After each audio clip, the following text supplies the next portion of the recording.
on this episode. It's very easy for mission and vision creep to happen when this much revenue and resources are on the line.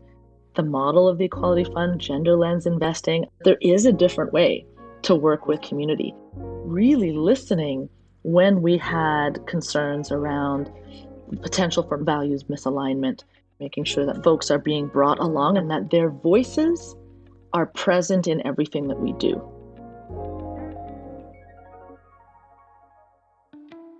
I'm your host, Jess Tomlin, and this is part 2 of our 3-part series, Moonshot, Making the Equality Fund. We left off in 2018 with a monumental $300 million on the table to advance women's rights in a way that had never been done before. The Equality Fund was now leaping into action.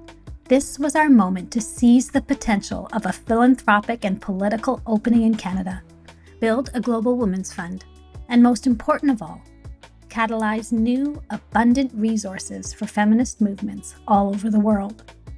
But the clock was ticking. We had just 8 months to get the bid together, and the competition was fierce. We were going up against some of the most established international institutions in the world. What would set our proposal apart? This is Theo Soa, co-chair of the Equality Fund board, the former CEO of the African Women's Development Fund. Theo is a globally renowned feminist thinker, leader, and builder who saw how investment could finally address the scarcity of funding for women's rights organizations and other social justice movements. Many African feminists that I had been working with, one of the biggest things that we kept seeing was a starvation of resources. And at the same time, we were trying to work with a series of funders and donors, many of whom had great intentions, but whose ways of funding ended up putting movements in competition with each other. We were really watching money undermine the very heart of the movements that we wanted to see happening. And so there was a growing conviction that until we had more consistent, autonomous, longer term, reliable funding, that we didn't have to jump through a million hoops to get, we were always going to be wading through treacle. Funding that was big enough to match how big our dreams were. Funding that could protect those vulnerable from future harm. Right from the start, one key feature set the Equality Fund model apart from all the rest: our investment arm. This innovation would allow us to ensure the sustainability of the fund well into the future. The vision was that if we invested well, we could use the interest coming out of those investments to have this consistent, longer-term autonomous funding. The piece that differentiates the Equality Fund is the investment portfolio. Our investment committee chair at the Equality Fund, Ilse Chernik, talks about this all the time. You know, the hundreds of billions of dollars in the world, very little of it is actually moving through philanthropy. The majority of it is moving through investment. And so the vision for Equality Fund was to put that money to good use. Now, before we go any further, let's talk about the elephant in the room. If you talk to most feminist activists, markets and investments are hardly a source of solutions. They're actually part of the problem, and for very good reason. The global financial system is deeply flawed, widely perceived to perpetuate harmful forms of capital that only creates inequality and injustice, which our work seeks to transform. The challenge was clear: to shift resources for good. Shifting power, including how capital is invested, was essential. Vini Bhansali led discussions with activists in the Global South to hear their hopes for what the Equality Fund could do for feminist movements. She drew on her deep experience working with funders to get resources to the front lines of movements for racial, gender, and climate justice. One of the greatest places of tension was around investments. There was a lot of disbelief in capitalism having the tools to solve feminist problems. there felt like a real discrepancy between the desire to grow the pot of money through investing in the public markets while also understanding that those same markets have caused much harm. At its core, our investment program seeks to transform the way the financial ecosystem serves both people and the planet. It will support change by helping finance our grant making and drive change by influencing the financial ecosystem all at the same time. It's common for foundations to have endowments. These endowments are invested in markets. Many investment strategies seek to cause no harm or mitigate harm in some way. But at the Equality Fund, we want to see if we can create positive outcomes and momentum for investment through a gender lens. Investments that are both good for the bottom line and that also drive change. The key to it all is gender lens investing. Developed by many incredible feminist economists and investors, including the late and legendary Suzanne Beagle. Gender lens investing is the idea that investments should be anchored in the values of gender equality, because it's good for profits and for people. The investment arm of the Equality Fund is really important. I think as people who've been working with money and movements and have come from women's funds, it's sometimes too easy just to fall back on the idea of grants and grant making. I think grants are incredibly important, but it's not enough. We're looking at tiny trickles of money, often controlled by other people. And if you're not careful about how you negotiate, the control ends up leaking into the work that we're trying to do. As so many social innovators will recognize, government funds represent both a huge opportunity and a very real challenge at the same time. While the scale of funding is both sustained and significant, so are the strings attached. If you're not careful, your very mission is at risk. At Match, we had learned this lesson once before. Here's Mebrat Beyene, co-chair of the Equality Fund Board, who you also heard from in episode 1. Here, she explains the risks and concerns embedded in where funding comes from, including the government. There would always be a concern in partnering with a federal body, with a government that has so much accountability to adhere to, that their forms of accountability may be at odds with what feminists require and what community requires. I think that all the global Southern movements had had many experiences with their voices, their perspective, and their wisdom not being at the center of the processes that determine how philanthropic resources are allocated to their work, often feeling like decisions are made for them, on behalf of them.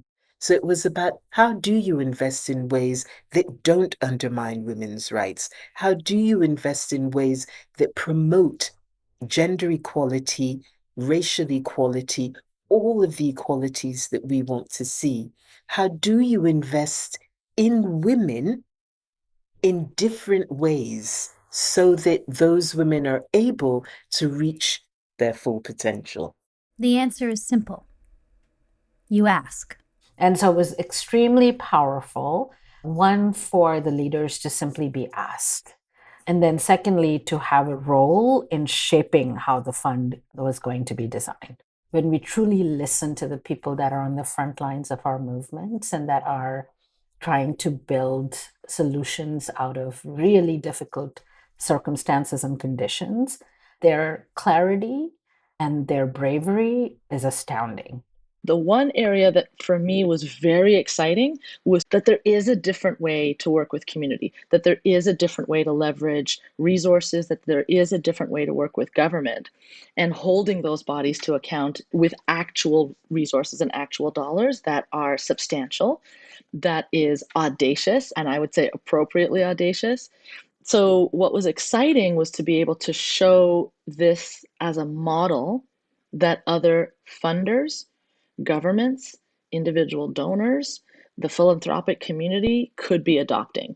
And I know even at that time, it forced people to evaluate their understanding of community-based and trust-based philanthropy and trust-based grant making. federally as well, right? Really pushing the Canadian government to test out this model and to really work with community in a new and a different way. I am not naive. We are not going to change the whole of the investment industry. We will always have parts of the investment industry that are actively harmful. But if we can try to work with people to get some different outcomes, then I like to think of it as us investing in women across the board, investing in women not just in terms of shifting power balances, but also in terms of shifting power balances within some of the most unequal areas in our world. And that's capital, that's money. And when you think about the amount of money that goes into investment and how much of that money actually undermines women's rights, the ability to shift that even by a few percentage points, to actually get investors thinking differently, to get investors to question who owns these assets, who drives the production, how fair and equal and just are the ways in which these investments are being made. If we could actually manage to shift industry to think differently about investing and investing justly, we were talking about trillions of dollars. We were talking about magnitudes more money than we will ever find in grant making.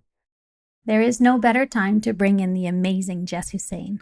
She is the co-founder of the Equality Fund, and together we served as co-CEOs until late 2023 when she moved on to new adventures.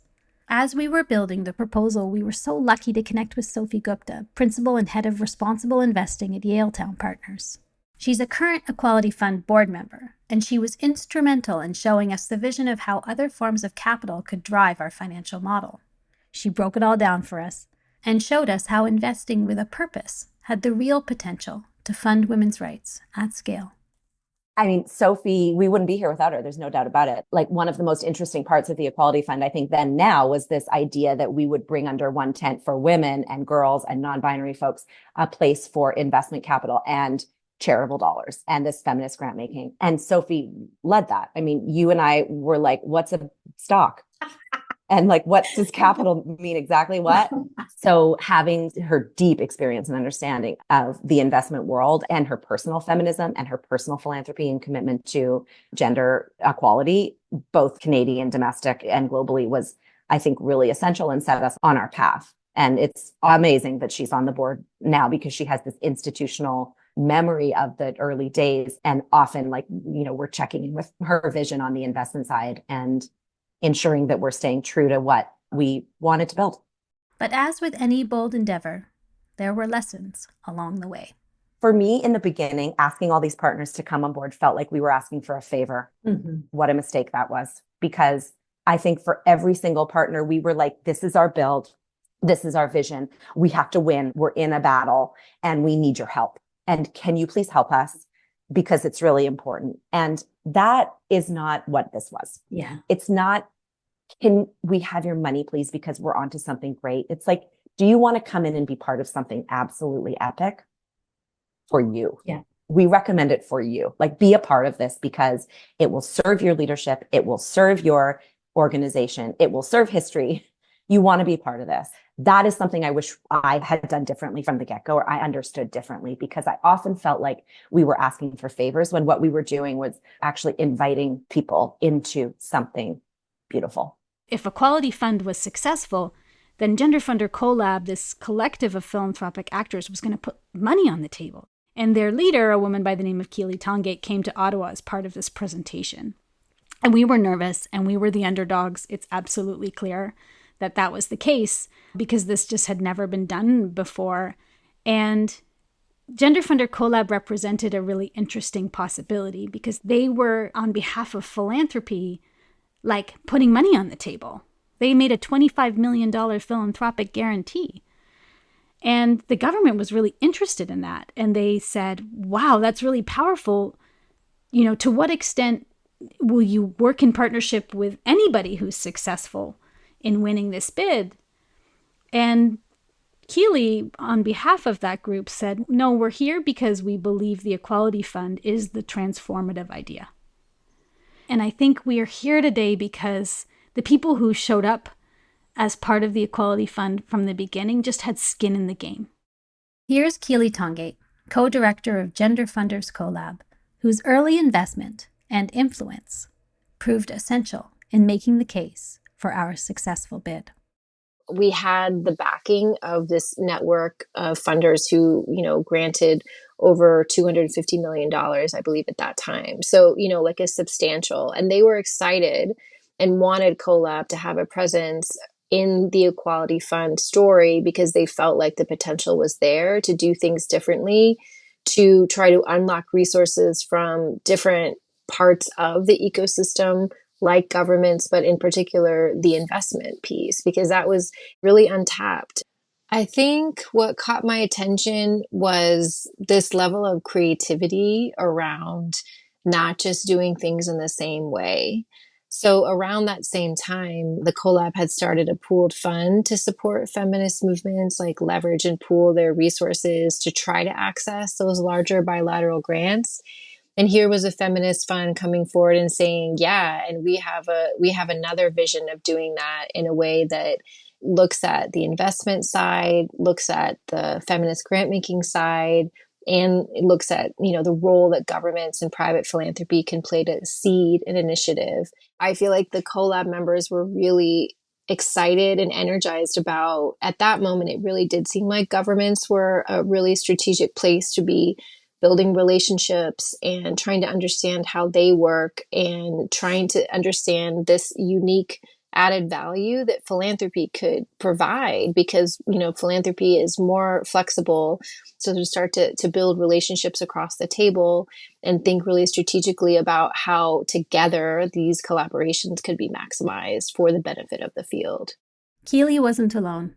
Manisha Mehta leads programming for advancing gender justice at Wellspring Philanthropic Fund, a key Collab member and one of the most important allies in our journey. Wellspring became our first U.S. institutional partner, and their investment was crucial seed funding that brought more funders to the table. Manisha was the chair of Gender Funder Collab during these crucial years as Equality Fund was coming to life. When the idea was proposed to us about a new global women's fund, there were a number of reasons we wanted to support the fund, because we knew that if it worked, we would be able to support work on a broad scale to support feminist organizing and movement building across a variety of issue areas: gender-based violence, climate and racial justice, sexual and reproductive health and rights, just to name a few. And we also felt that the Equality Fund, because it was global in nature, could serve as a connector across and convener for fields and movements. It was a risky proposition for us to some degree. The idea was aspirational and it was really new, and it raised a lot of questions, such as, would the Canadian government be willing to do things in a feminist way, or would we have to compromise to such a degree that it wouldn't make sense? Would civil society organizations and activists be willing to compromise so that champions within the government of Canada would be able to get what they needed to advocate for this type of fund? If it failed, what would people take away as messages about women's rights and gender justice work, and actually our ability to work together with very different partners? But we also knew that if it succeeded, it would be incredible, and what a message it would send to the world. This would be an ongoing and resilient resource for movements. It would challenge conceptions about feminist organizing that has prevented resources from making their way to work on the ground. It would challenge the notion that different funders could not work together. And for us and for other donors, it would really allow us to leverage our funding and collectively learn together in order to ensure a greater impact for women's rights and for gender justice. The big moment had arrived. 8 months of intense collaboration and nail-biting suspense were behind us. On a summer day in 2019 in Vancouver, Canada, feminists from all over the world had gathered together at Women Deliver, a global conference on women's health and equality. They were awaiting a big announcement, our announcement. As a line of women, we took deep breaths and then filled the stage. We shared the news. The Equality Fund won the bid. All $300 million would be devoted to the fund we had worked so hard to build. I was there, and so were most of the members of our network. We actually took all of this so seriously that we did some organizing amongst our membership throughout Women Deliver, and then we had our membership meeting immediately afterwards at the Gates Foundation in nearby Seattle. So we were there and we were just so happy, like so incredibly happy, because it felt like in our sector, we don't have enough wins all the time, and it felt like a profound win, and it felt very beautiful, very community, very spacious. I feel like the Equality Fund does a really fabulous job of bringing people together.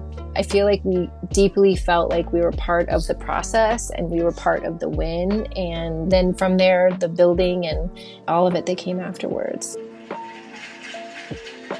Today I'm thrilled to announce that Canada is reshaping how we invest in women's organizations and movements here in Canada and around the world. And we are united in this room by a belief that gender equality is good for everyone. Gender equality is the right thing to do. It's about fairness. It's what our mothers and grandmothers and those before them have been asking for. It's also the smart thing to do. As the Prime Minister says, gender equality is good for the economy. Here in Canada, when we increase the participation of women in our economy, we will benefit from $150 billion over the next decade. Globally, we're talking about a $12 trillion economy. Gender equality is good for everyone. And the fact that we have governments and prime ministers proudly saying they are feminists now, it is because of the movement that has worked hard to bring us to this moment in time. We are all part of that movement, a movement that's existed long before any of us got here, a movement that will continue long after we're gone. And throughout history, women's organizations have been on the front lines of the women's movement, driving change to build a better world for all. In Vancouver at Women Deliver, you know, it was touch and go there for a minute, but we found out that Equality Fund was successful in the Partnership for Gender Equality bid, and the minister would be announcing to the world that we were moving forward. What do you remember about that moment, other than severe anxiety? Like, even as I'm talking, my shoulders are just going up to my ears. Yes. The thing about it is, actually, in Vancouver, prior to that announcement, a lot of my anxiety had gone. I know that sounds really strange, but we had worked so hard. We had spoken to so many people.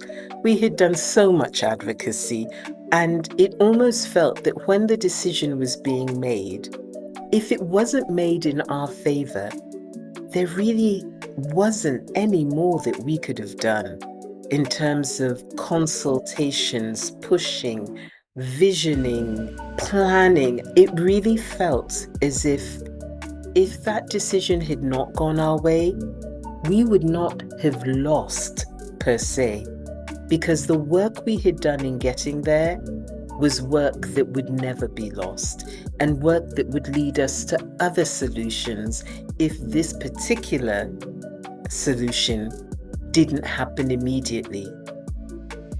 One of the things that made me happiest was that when we were discussing the Equality Fund, we also were working with other Canadian feminists.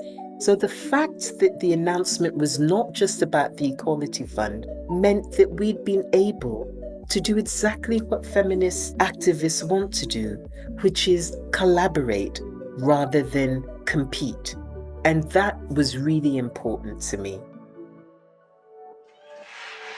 Canadian Women's Foundation, Grand Challenges Canada, Match International Women's Fund, the Toronto Foundation, African Women's Development Fund, Community Foundations of Canada, Philanthropy Advancing Women's Human Rights, otherwise known as POWER.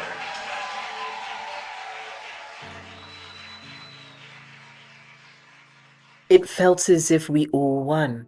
All of us, all feminists, all women's funds, all social activists. And I think that that was the most exciting part about it, that we could show that cooperation and collaboration work. On the next episode.